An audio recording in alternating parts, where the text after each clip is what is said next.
I ranked the 10 worst picks in fantasy football. So this is based on like where you drafted them and how good they have been thus far, and somewhat projecting forward, but not too much. It has to be projecting forward A little bit. Number one. The easy number one is Christian McCaffrey. Yeah. You drafted him first overall to be the best running back. He has Achilles tendonitis in both legs. The German doc said you're fucked, pal. But he was on the field last week, so I think he's going to play. Just because he was with the team? No, he like practice. Either way, he would be the worst, no doubt, if he doesn't play. Even if he comes back, there is no chance he has remotely the volume to be close to what his draft stock was. Unless you drafted Jordan Mason as well, you are fucked. Anyway, number 2, Breece Hall. Because he was right there as well. He, Yeah. you took him top 5 probably. He had a good first 3 weeks. The last 2 weeks have been alarmingly bad. And even the first 3 weeks, he got those numbers because of receptions. And then the other most concerning thing is you have Braylon Allen, who's now going to take 40% of the work every game. You drafted Breece Hall to get guaranteed 20 touches per game. No matter what, he's going to get 20 touches. That has very much changed. So it's now you expect him to get 15 touches, and he's not even being efficient. Well, with my those fear touches. is not as much performance as it is Braylon Allen coming alive. That's my biggest fear. Exactly. Number 3 is Bijan Robinson, another guy who was probably drafted top 5 in PPR leagues. All of the offseason reports were, we are going to feed this guy, and Tyler Algier has taken half the work away. And Bijan has not been efficient with the touches. No, it's fair. It's and totally that fair. offense has been great. He's just not scoring touchdowns. He's not part of it. Which means like, oh, we don't even need to use Which him you like don't, that. and they're trying to win football games. They're not trying to win your fantasy football league. Bijan Robinson at number 3. At number 4, I have Tyreek Hill. Yeah, Yeah, but and it's hard because nothing- I don't think yeah. it was a bad pick where it was. It is now. CMC, I can make the argument, like, had injuries, should have been almost prepared. When it comes to Breece, obviously we didn't project it, but Tyreek is bad because of the Tua injury, but at the time, I don't think it was as bad of a pick. Like, yeah, hindsight right now, it's like, holy fuck, Tua got injured. All of these are hindsight things of like, Yeah. oh, this was a bad pick in hindsight because I now know what happened. You can live with yourself picking Tyreek. The other guys, you can't really. At number 5, Garrett Wilson. Yeah. He was drafted 22 targets. In some leagues, he was drafted in the first round, and at least the top 15. And through the first 4 weeks, he was not even a top 40 wide receiver. He had his breakout game. He had 22 targets in week 5, so there is hope. I could be very wrong on having him at number 5, but he has been very disappointing. Everyone thought he could lead the league in receiving this year. Who's 6?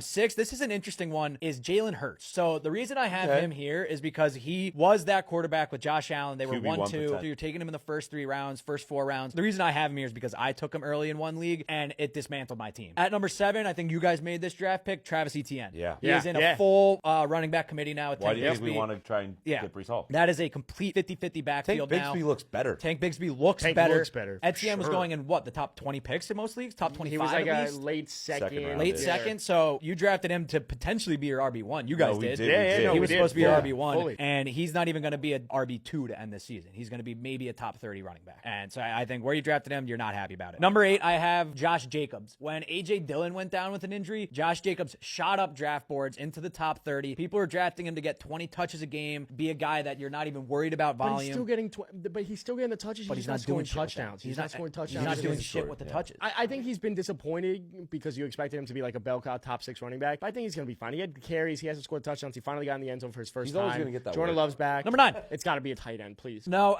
yeah. Oh, wow. I'll add him. Laporta's Yeah, no, gotta I'll be add on him. this Very list. good point. Number 9, Mark Andrews. Yeah. No matter where you drafted him, it was in the first 50 picks probably. Dude, I just picked him up off waivers. Yeah, he is on waivers in leagues. Every week you're getting a tweet about where is Mark Andrews? Is he just running cardio out there? He's not getting any targets. It's not even like he's getting targets and doing nothing with the targets. He's just not a part of this offense anymore. You got to have this guy at number 10. Okay, I'm not going to put him there just because I should. Just say what you got. You're talking about Sam Laporta. I'm talking about Sam Laporta. At number 10, I am going to go with... Like, Laporta has been as Just let Adam non-existent do as number it 10. gets. Yeah, you pick number 10. Laporta. It's probably Sam Laporta. He went, Laporta's been second round? non-existent. He was tight end 1 last year. He went in like early second, third round, and people were expecting him to be the tight end 1. Set it and forget it. The tight end landscape is terrible. Sam Laporta was a waste at the third round pick. The other one I was considering to wrap that up was Rashad White, another guy that was Not drafted bad, to be yeah. an RB1, and he is now a complete committee with Bucky Irving, and he hasn't done shit in the first 5 years. Pat, that's a good list. Thank you.